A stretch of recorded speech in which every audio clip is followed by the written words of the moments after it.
right now. No change. Always got to be changing. Oh, they're chains. No chains. Good. No shear bolts either.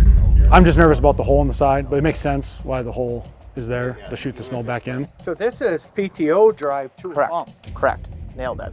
Yeah, the whole inside of that blower is super clean. There's not gearboxes and motors, nothing. No. We open this? Yep. Oh yeah, I can definitely tell. Torsion is absorbing all the vibration. Correct. The biggest thing was that bigger fan, Yeah, right on. just to get the snow out of the auger and get it out of there. Yeah, makes sense. If you could change one feature on an inverted blower, what would it be? Shear bolts. I know it's impossible, Yeah. but It's what? it's impossible on the ones we've been buying, but Yes. We are here in Moorhead, Minnesota, and we're doing a little bit different at Muskox. We have the brand new inverted blower. So Noah and I took off on the road about 30 days ago, and we've been visiting people all over the East Coast. Now we're in the Midwest. In today's economy, when you start something new, like the internet creates a ton of buzz, a ton of interest, but some people want to be able to touch and feel the machine. So we're on the road. One of the fun things about doing this is that we get to talk from small business owner to small business owner. If you could change one feature on an inverted blower, what would it be? shear bolts. I know it's impossible, but It's what? it's impossible on the ones we've been buying, but When I show up, there's one thing I always like to start with, because it's super important to every operator, and that's no shear bolts. Number one thing I'm going to tell you, it has no shear bolts. okay. So how we got rid of the shear bolts is we have a Prince pump that runs behind the PTO shaft. Runs to a hydraulic relief valve. So my auger's hooked up to this hydraulic relief valve. If I get anything caught in that auger, right, let's just call it a dog chain, happens all the time. It stops the auger, all the fluid goes back into the tank, because I'm running off of this hydraulic motor right here.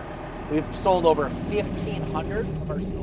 And it's not even the cost of the parts to fix it. Yeah. Okay, so these guys are getting paid a premium wage Yep. to do snow removal because it's hard to find people to come out at 2 o'clock in the morning, midnight, whatever time you're starting them at your company, Yep.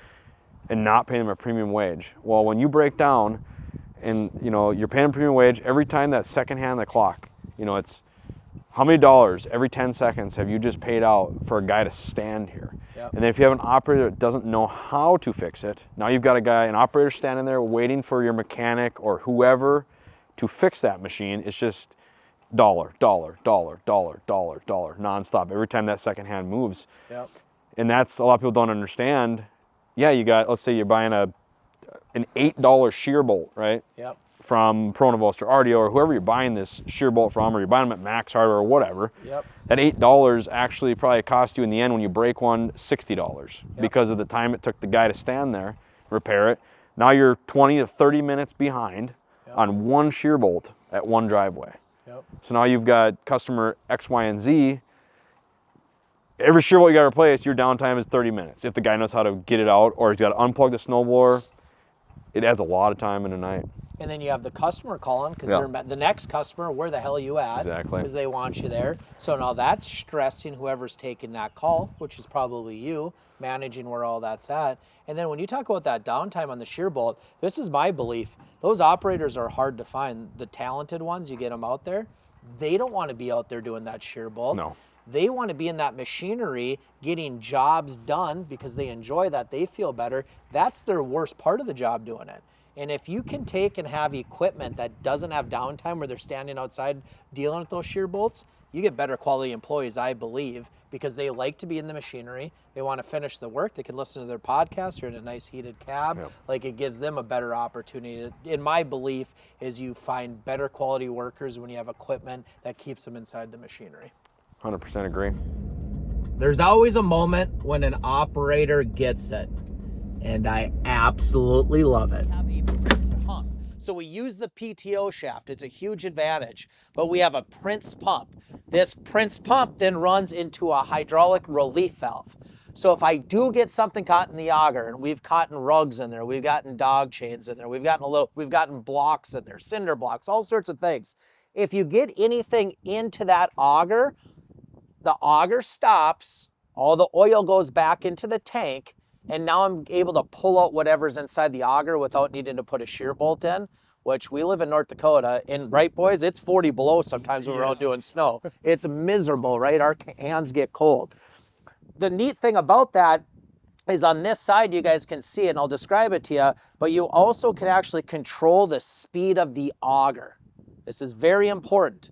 When it's wet, heavy snow, you traditionally want the fan going as fast as possible, but ideally you would like to have that auger moving a little slower. You've done this for a long time, right? So if it can grab that snow, but now you can have the fan spinning as fast as you can. We were able to accomplish that by having this hydraulic relief valve. That's a game changer. Absolute game changer. So you're able to adjust that speed. So you guys, there's 4 of you standing here. You get 4 of these set up. You can be on the phone with each other. You might be at 6 o'clock in the morning running that auger as fast as possible. 2 in the afternoon, the sun comes out. You want to slow down that speed, hop out of the machine and slow down the speed. The second thing that we did different is everybody does what they call recycling snow. I don't know if you guys do any of that, but if, let's just say I'm going down a driveway, I have a car that's sitting right there and a car that's sitting right here. I can't blow the snow either way, so I blow it between the tire and the inverted blower. The problem is when I'm spraying in this tight little area, 80% of the snow I'm capturing back in the machine, 20% of it is coming out here, right? So I have to redo the driveway.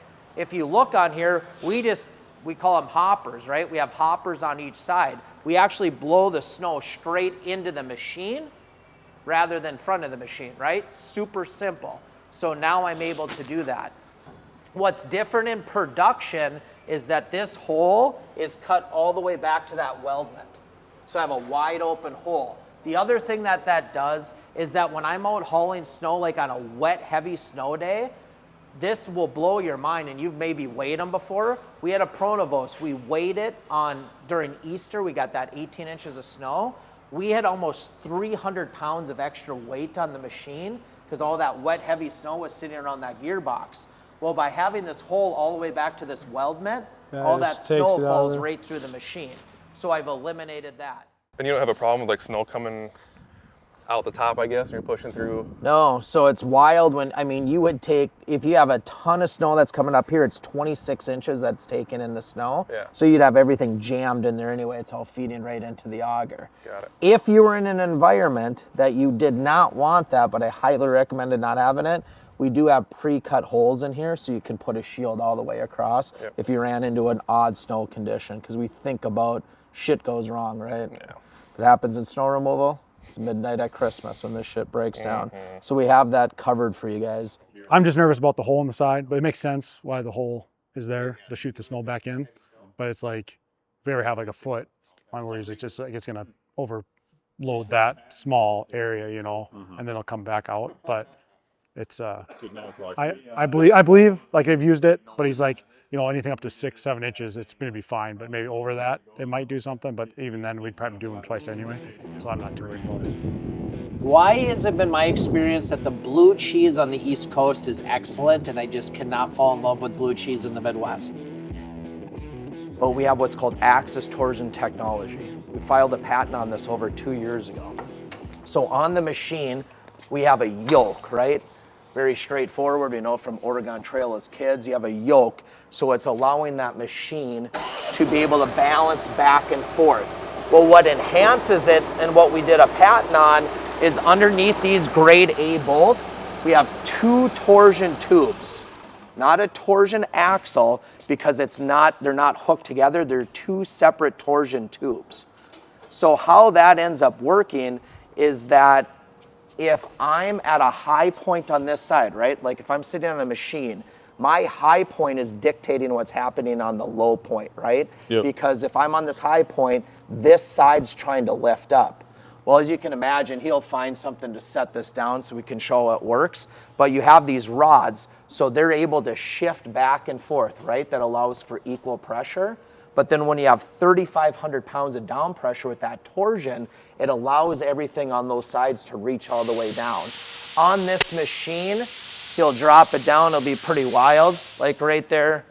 How tall is that, Noah? It's got to be 4 inches probably. He's going vertical at 6 Oh. inches.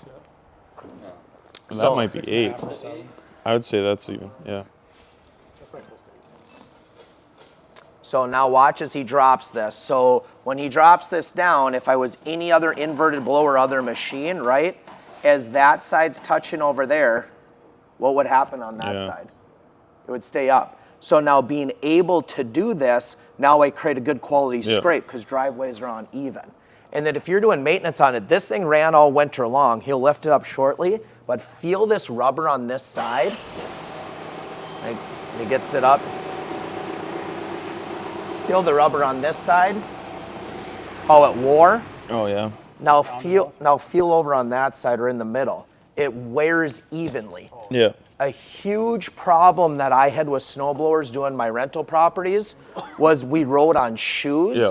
and I always wore one shoe more than the other, which meant I wore the cutting edge one more than another, which meant I got into the machinery. That wears everything equal. So now you get how the scrape is better, right? Because it's pushing down and allowing that to happen. And it also wears out my parts a lot less. Now, when you guys want to, if you want to hop in, you can go drive this around. You'll feel a huge difference. That torsion Yeah. works like an accumulator, but even better. Those are $1,500 that you got to put onto a tractor. All these guys running them, hop it in there and go, this rides more smooth than what I do with the accumulator because that torsion gets all that vibration out of the machine that's bouncing up and down. Yeah. Yeah, the accumulators we have a ton of issues with. Yep.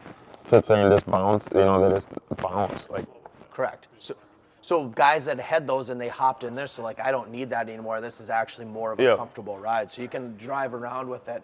What's a little different is it has no weight on the front of the tractor right now. So that really levels it out, but that torsion takes care of that.